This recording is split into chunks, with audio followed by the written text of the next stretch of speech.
Hey everyone, Big Pauly back for another video. I know, 3 videos in one day, what's going on?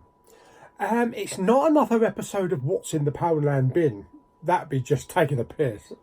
But I'm back for something that I started a couple of weeks ago. I've got a lovely cappuccino. Oh yes, plus also a snack, some popped snacks, salt and vinegar from Tesco's, because it's another episode of A Carpenter's Tale. I know Halloween's gone and all that kind of stuff, but we can still have it Halloweeny for the next couple of weeks. After all, my neighbour's still got some bloody pumpkins in their garden. Okay, so tonight's viewing is a John Carpenter movie I have never seen in my life. I know you're going to be like, what? Where have you been? And I'm kind of intrigued from this one. This one also stars Jamie Lee Curtis as well. Janet Leigh? Is she? Janet Leigh's in it? Wow. It's The Fog. So I should imagine it's going to get a little bit misty in here. But all I know is it's about fog. It's a brand new restoration. This is one of the new Blu-ray releases. 2-disc special edition. I actually didn't go ahead and get the 4Ks in the end, but I might get them maybe when the price comes down a bit, because at the moment they're still about 40 quid, I think, 30 or 40 quid.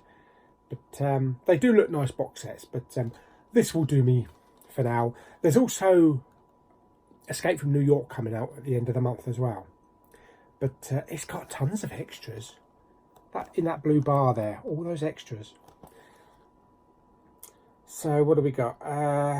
Running time 90 minutes, so that's pretty good. DTS Master Audio 5.1. Brilliant. So hopefully it's going to look good as it's a restoration. So let's stick it in the player and let's check out The Fog. Right, okay, so disc is in the machine. Let's turn the Stormtrooper light off and let's crack away, and I shall give you my review afterwards of a John Carpenter film I've never seen. Let's do it.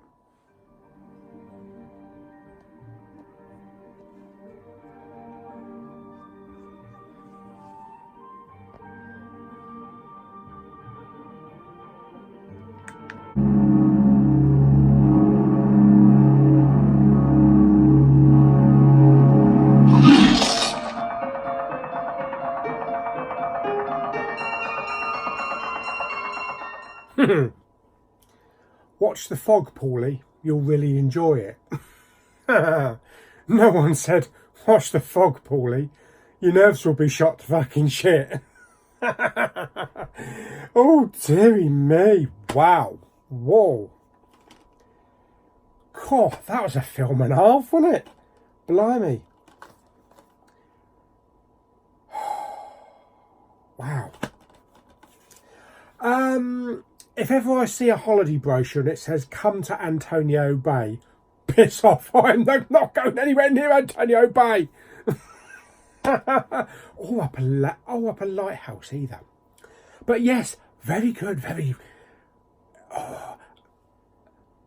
yeah.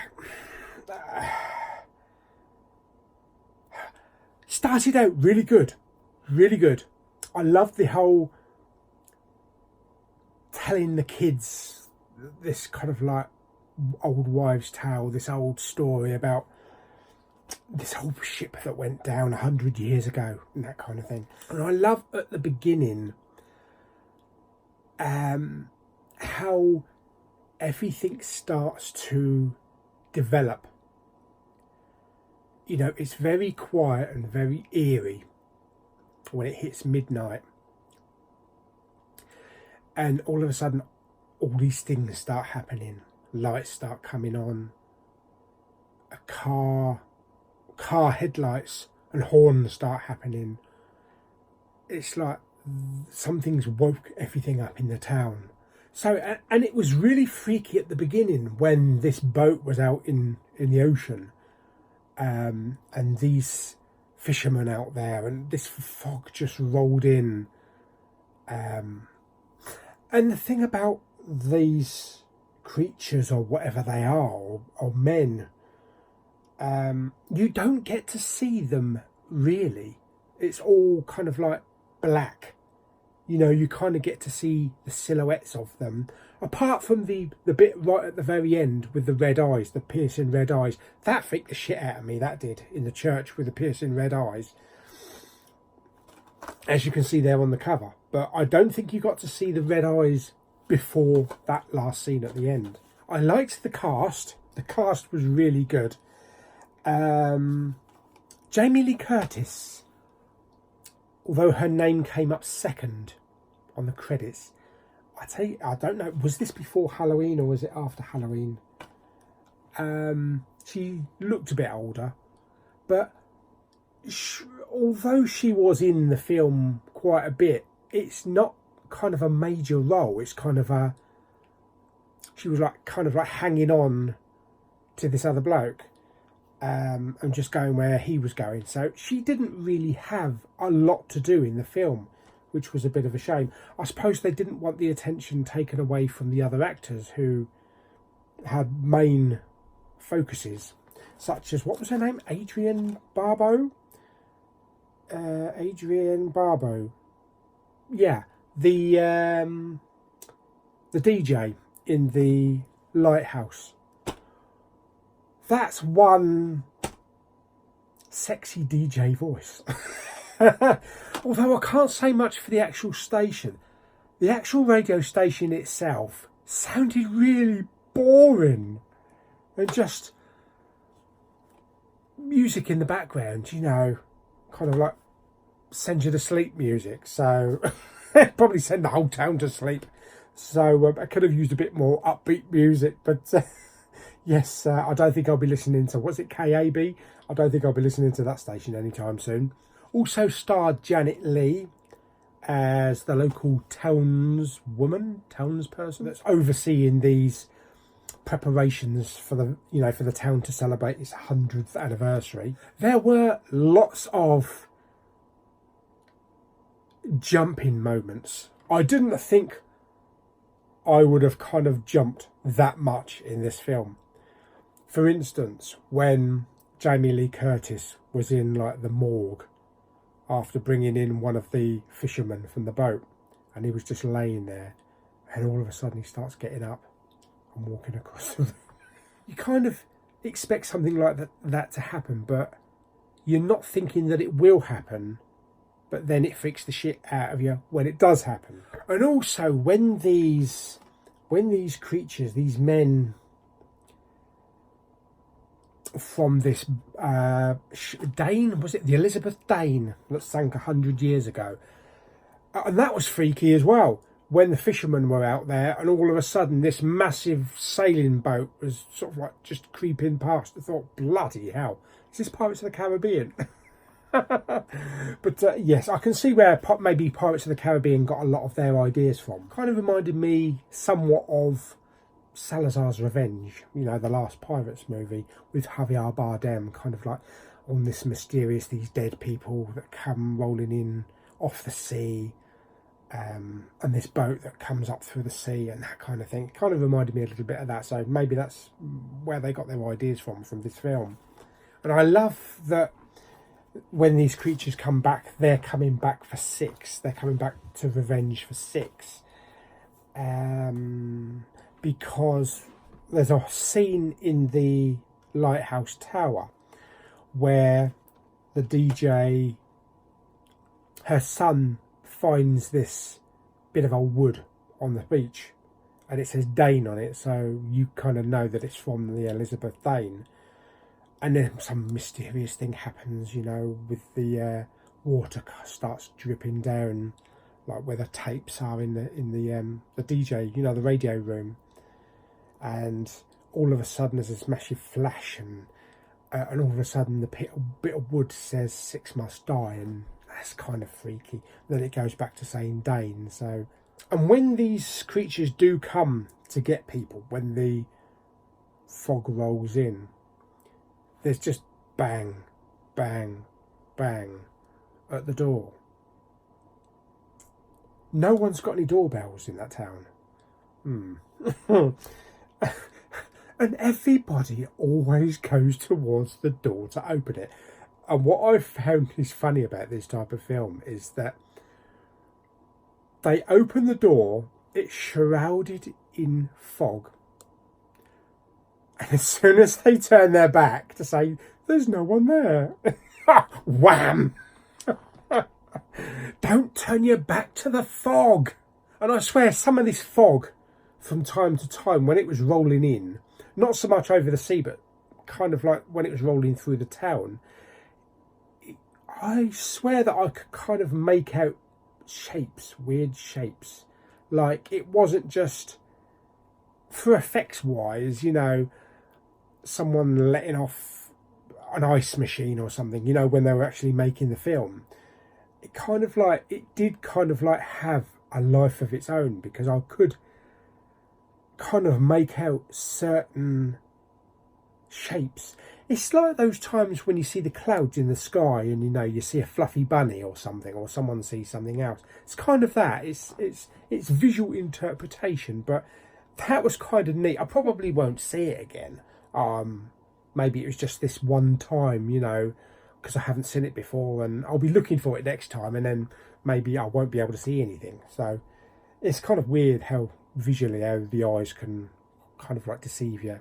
But there were a lot of moments when you kind of were expecting to have a jumping moment, and it still made me jump. It still made me jump, and the sound was really good. It's a DTS Master Audio 5.1, but the sound was loud.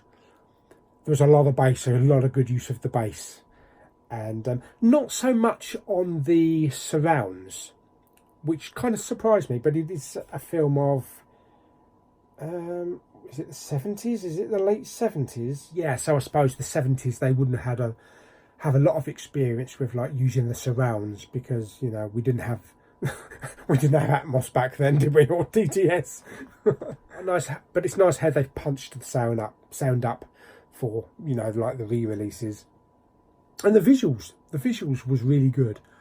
It was a nice, crisp, clear image. I know this was the Blu-ray. The 4K must look gorgeous, and especially, like, you know, because a lot of it is set at night, so the blacks are maybe kind of like the actual fog itself. Some of the external fog scenes when she was looking out from the tower into the distance, there was a lot of flashing, kind of like, it looked like interference, but I guess that's kind of like a special effect element that maybe they couldn't clear up. But maybe because also it's a film that's of that age. But yes, the rest of it looked really great, very crisp and clear during the daytime. The night scenes were good. The night scenes were very good. Blacks were black, even though it's not 4K. So I'm surprised how actual clean and crisp the film actually is. But like I say, it is a new restoration. So, and there are lots of special features on the disc. I don't think I'm going to get to see a lot of them. I do want to see some of them, like the making of. There's a documentary here, Fear on Film, Inside the Fog featurette, which might be quite interesting. And some cast, you know, talking with the cast and that kind of thing. So yeah, looks like there may be a couple of other maybe new special features on here as well. So yeah, I definitely want to check some of those special features out. So okay, so the fog, 90 minutes. It was a quick 90 minutes. I wouldn't have minded if it was 2 hours, to be honest, but it was, I think really it was just the right amount of the right length of time, because otherwise certain areas might have dragged a little bit. But yes, I was very pleasantly surprised by the fog. First time view, never seen it before. This is might probably anger a lot of people, or might get me a little bit of stick in the comments, but I actually liked it more than Halloween. But I mean, I'd seen neither of those films I'd seen before, so repeated viewing, I think I'll probably start to appreciate maybe Halloween a little bit more. And one thing about the creatures in this, they were way scarier than Michael Myers, that's for sure. So maybe that's why I preferred it, because it kind of gave that big supernatural element to it. But yes, I was really pleasantly surprised. I'm going to give it 9 out of 10. So pretty high rating. I was really thoroughly engrossed in the film right from the start to the finish. And it was just an all-round, I wouldn't say, well, it was a bit of a scare fest, because I did jump probably about 6 or 7 times. But yeah, I really enjoyed it. So that's John Carpenter's The Fog. Now there is another film, isn't there? There's one called The Mist. I don't know if it sounds like it's probably something of the same, but I was under the impression there is a film out there, I don't know what it was, I thought it might have been this one, where it's just the fog or just the mist that kills people or takes them away, that you don't get to see any figures, that kind of thing. Correct me if I'm wrong, maybe I've misinterpreted a film, but I kind of like have a remember of something like that a long time ago.